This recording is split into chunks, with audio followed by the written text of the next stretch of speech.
Whatever you do, do not run out of money. DROM, as they say, do not run out of money. Today with the delegates in class, we were looking at liquidity and how it's the lifeblood of the business. And they generally felt that they're being choked out of existence by pressures that are exerted on them on liquidity by customers, by banks, and by suppliers. And they do have very strong points. I would like to share them with you, and then hopefully we'll get your own experience and feedback. So many of them were technology companies in this particular cohort. And they say that the banks make a lot of profit, and yet the biggest spend of the bank's budget is on technology. So if the banks are making the major spend on technology and they're making profit, then they should also be making profit, sort of mimicking the banks, even if not to the same extent. But while the banks are thriving and making profits, they are shrinking and dying painfully and slowly. And we looked at it from a point of view of what is the cost. The first one is the customer.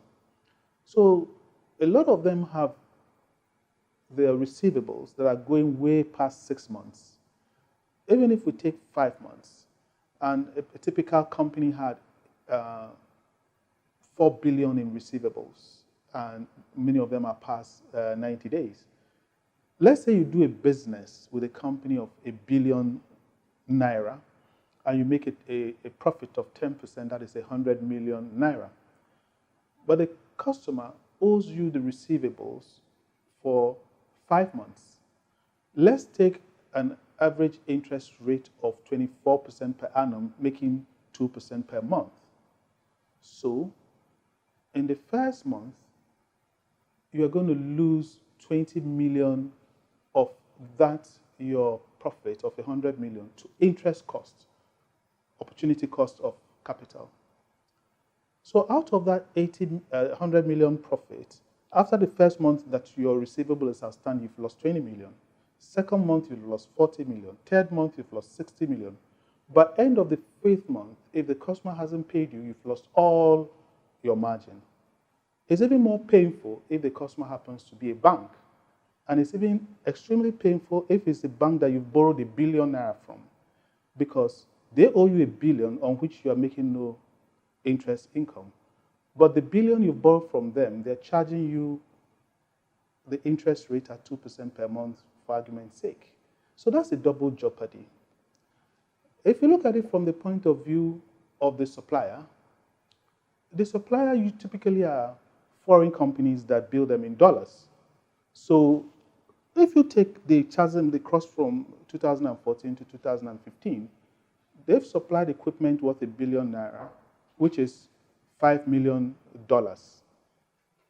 Now, they've taken those equipment from the supplier at $5 million, even though they sold it in the market for ₦1 billion, and they're going to get ₦1 billion sales return on it.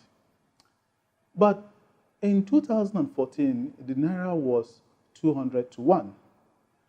In 2015 and 16, it went to as far as 400 to 1. It settled back at 360 to 1. But 400 to 1, they're receiving $2.5 million for the sale that they made, which a year ago was $5 million. Well, the supplier doesn't care. All he wants is $5 million, even though you realize just only $2.5 million. And you realize it way after you've supplied. So even though your accounting shows a profit, a gross margin of 100 million, in truth, you are losing on liquidity and you are losing in value, because you are going to pay $5 million for something for which you receive $2.5 million, and for something that all the gross margin has been wiped away. Let's hear your experience, and let's see if there's something we can do about this.